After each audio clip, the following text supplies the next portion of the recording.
Auzubillahiminash-shaytanir-rajim. Bismillahir-rahmanir-rahim. Dear 8th class students, today is 7th of June 2021. Myself, your mathematics teacher.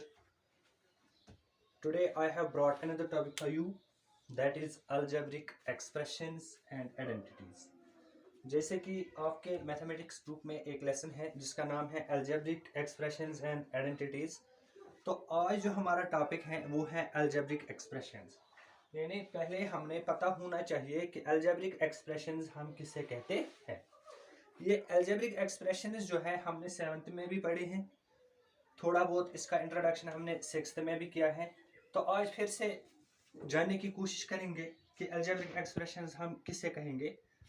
तो यहाँ पे एक definition लिखी है मैंने, it is a combination of constants, variables and algebraic operations. तो जैसा कि हमने पता है फंडामेंटल, यहाँ पे मैं लिखूंगा फंडामेंटल ऑपरेशंस ऑफ मैथमेटिक्स। यहाँ पे मैथ्स में लिखूंगा simply fundamental operations of mathematics जो है वो है plus, minus, multiplication and division या डिवाइड। इनको हम फंडामेंटल ऑपरेशंस ऑफ मैथमेटिक्स कहते हैं।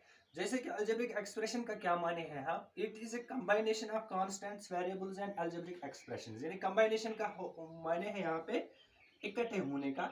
तो जिस तरह से हमने पता है, से फॉर एग्जांपल मैं यहाँ पे एक 5x लिखता हूँ। हमने पता है जो 5 है ये है क्या, ये x का कोएफिशिएंट है। 5 जो है ये x का कोएफिशिएंट है। इसी तरह से जो x है इसको हम वेरिएबल कहते हैं। वेरिएबल हम उसको कहते हैं जिसका वैल्यू क्या हो जाता है, वेरी हो जाता है, या जिसका जो ये जो वेरिएबल होता है इसका जो वैल्यू होता है ये हमने पता नहीं होता है। तो लेकिन ये वेरिएबल जो है इसका जो वैल्यू है ये वेरी हो जाता है, इसलिए इसे क्या कहा जाता है, वेरिएबल कहा जाता है। नहीं, यानी अलजेब्रिक एक्सप्रेशन हम उस एक्सप्रेशन को कहते हैं जो किनकी बनी हुई हो, कांस्टेंट्स की, वेरिएबल्स की, और ये जो कांस्टेंट्स एंड वेरिएबल्स हैं ये आपस में सेपरेट किए जाते हैं। यानी अलजेब्रिक एक्सप्रेशंस में कांस्टेंट्स और वेरिएबल्स आपस में सेपरेट होते हैं, किन से, फंडामेंटल ऑपरेशंस ऑफ मैथमेटिक्स से। यानी जो ये है प्लस, माइनस, मल्टीप्लिकेशन, डिवीजन, इससे अलग अलग होते हैं। कौन से, कांस्टेंट्स एंड वेरिएबल। यानी एक मरतबा फिर मैं आपको बता देता हूं, अलजेब्रिक एक्सप्रेशंस उस एक्सप्रेशन को कहा जाता है जिसमें कांस्टेंट्स और वेरिएबल्स आपस में अलग अलग होते हैं, लेकिन किन से होते हैं, फंडामेंटल ऑपरेशंस ऑफ मैथमेटिक्स से, that is addition, multiplication, division and subtraction. तो यहाँ पे मैं आपको एग्जांपल दे देता हूँ। से फॉर एग्जांपल हमारे पास है x प्लस वाई माइनस 5। ये एक एक्सप्रेशन है हमारे पास जहां पे हम देखते हैं -5 जो है ये कांस्टेंट टर्म है, ठीक है, कांस्टेंट टर्म है। इसी तरह से x जो है वेरिएबल है, x है वेरिएबल। सिमिलरली y भी क्या है, वेरिएबल है, ठीक है, y भी वेरिएबल है। अगर यहाँ पे हम देखेंगे x जो है y से अलग है, लेकिन किससे, एडिशन से। यानी दो वेरिएबल्स आपस में अलग हुए हैं, सेपरेट हुए हैं, किस सिंबल से, addition, that is fundamental operation of mathematics, ठीक है।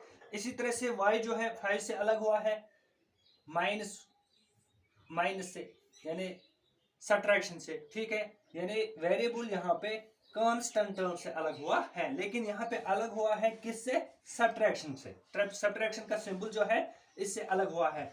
दैट मीन्स ये जो कांस्टेंट्स एंड वेरिएबल्स हैं ये सेपरेट हो जाते हैं किससे, फंडामेंटल ऑपरेशंस ऑफ मैथमेटिक्स से, that is plus, minus, into या मल्टीप्लिकेशन कहते हैं, डिवीजन से। तो इस तरह की जो एक्सप्रेशन होती है उसको हम क्या कहते हैं, अलजेब्रिक एक्सप्रेशन। तो मजीद आगे बढ़ते हैं। यहां पे हम देखते हैं मेरे पास है यहाँ पे 3x square plus 4y minus 20, ये एक एक्सप्रेशन है मेरे पास। तो ये कौन सी एक्सप्रेशन है वो हम यहाँ पे नहीं बताएंगे। 3 जो है ये कोएफिशिएंट है एक्स स्क्वायर का, जो ये 3 है इसको हम कोएफिशिएंट कहते हैं। अब x की बारी है, ये वेरिएबल है, ये तो हमने पता है। जो ये 2 है इसको हम रेज पावर कहते हैं, रेज्ड पावर, ठीक है। रेज्ड पावर भी कहेंगे या एक्सपोनेंट भी कहेंगे, ठीक है। यानी 3x रेज पावर 2 भी यहाँ पे पढ़ सकते हैं, या हम 3x स्क्वायर भी इसको पढ़ते हैं। अगर इस तरह से अगर ऐसे होगा 3x रेज पावर 3, इसको हम 3x रेज पावर 3 भी पढ़ सकते हैं, लेकिन 3x क्यूब भी पढ़ सकते हैं, ये तो हमने पता है। तो अब क्या करेंगे हम यहाँ पे, दैट मीन्स यहाँ पे 4 है, 4 क्या है, y का कोएफिशिएंट है। इसी तरह से जो 20 है ये क्या है, कांस्टेंट टर्म है। इस तरह से ये क्या बन जाता है, ये बन जाता है अलजेब्रिक एक्सप्रेशन बन जाती है। तो अब यहाँ पे फिर से लिखेंगे x प्लस वाई माइनस 5। अगर यहाँ पे टर्म्स की बात हम करेंगे, x जो है एक टर्म है, इसी तरह से y जो है दूसरी टर्म है, -5 जो है ये कौन सी टर्म है, तीसरी टर्म है। -5 जो है यहाँ पे कांस्टेंट है, x और y क्या है, वेरिएबल्स है। इसी तरह से एक और यहाँ पे लिखेंगे,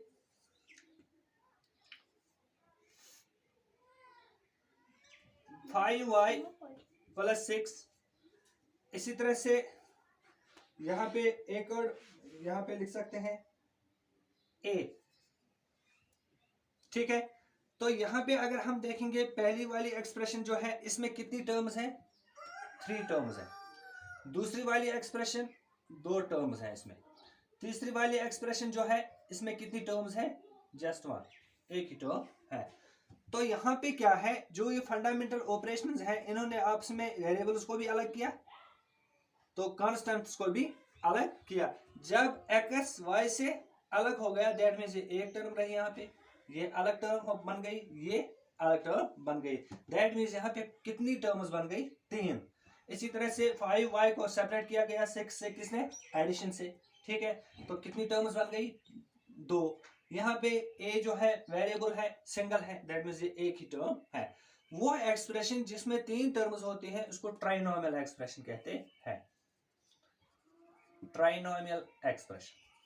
यानी अब हम किसको ट्राइनोमियल एक्सप्रेशन कहेंगे, वो एक्सप्रेशन जिसमें कितनी टर्म्स हो या जिसमें टर्म्स की तादाद कितनी हो, 3, उसको हम ट्राइनोमियल एक्सप्रेशन कहेंगे।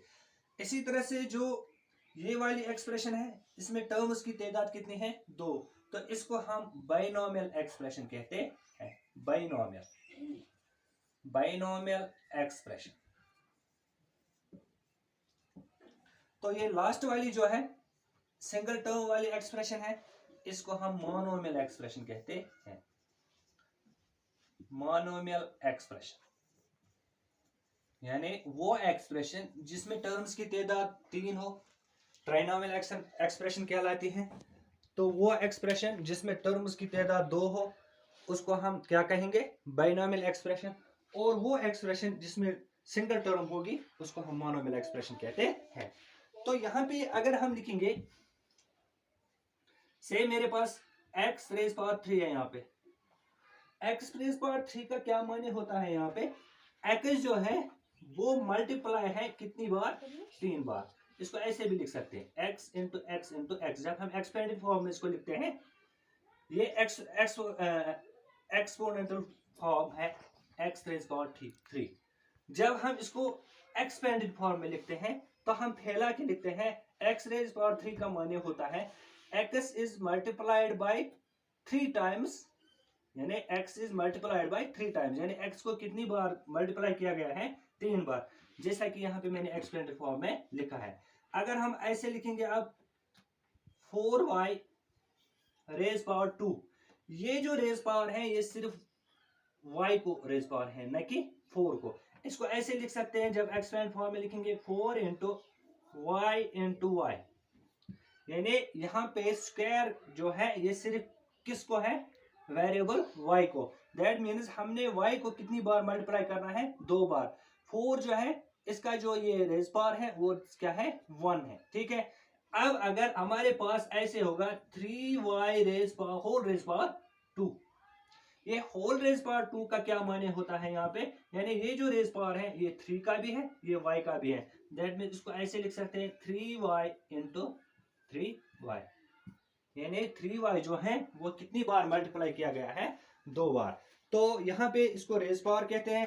तो यहाँ पे एक चीज मैं आपको फिर से बता देता हूँ, जिस तरह से हमने यहाँ पे लिखा, से फॉर एग्जांपल हम लिखते हैं x रेज पावर 2, ये जो है ये तो मैंने बता दिया है, इसको हम रेज पावर कहते हैं या क्या कहते हैं, एक्सपोनेंट। तो अब रेज पावर किसको है यहाँ पे, वेरिएबल x को, इसको हम क्या कहेंगे, ये बेस कहलाती है, इसको हम क्या कहते हैं, बेस कहते हैं। तो ये था अलजेब्रिक एक्सप्रेशंस के बारे में थोड़ा इंट्रोडक्शन। इंशाल्लाह कल हम एक्सरसाइज की तरफ आएंगे कि दो एक्सप्रेशंस को हम आपस में कैसे मल्टीप्लाई करेंगे, या बाइनोमियल को ट्राइनोमियल से कैसे मल्टीप्लाई किया जाता है, या मोनोमियल को कैसे ट्राइनोमियल से ये क्या करेंगे, मल्टीप्लाई करेंगे। तो इनका एडिशन, इनका सब्ट्रैक्शन, डिवीजन वगैरह और बाकी जो आइडेंटिटीज हैं उनका भी हम इस्तेमाल करेंगे कि किस तरह से डिफरेंट आइडेंटिटीज का हम इस्तेमाल करते हैं अलजेब्रिक एक्सप्रेशंस में। तो इंशाल्लाह कल आगे वाले दिनों में आगे वाले टॉपिक जो आपके लिए होंगे वो इससे रिलेटेड होंगे अलजेब्रिक एक्सप्रेशंस के बारे में। तो इंशाल्लाह कल के टॉपिक में फिर मिलेंगे, तब तक के लिए खुदा हाफिज़।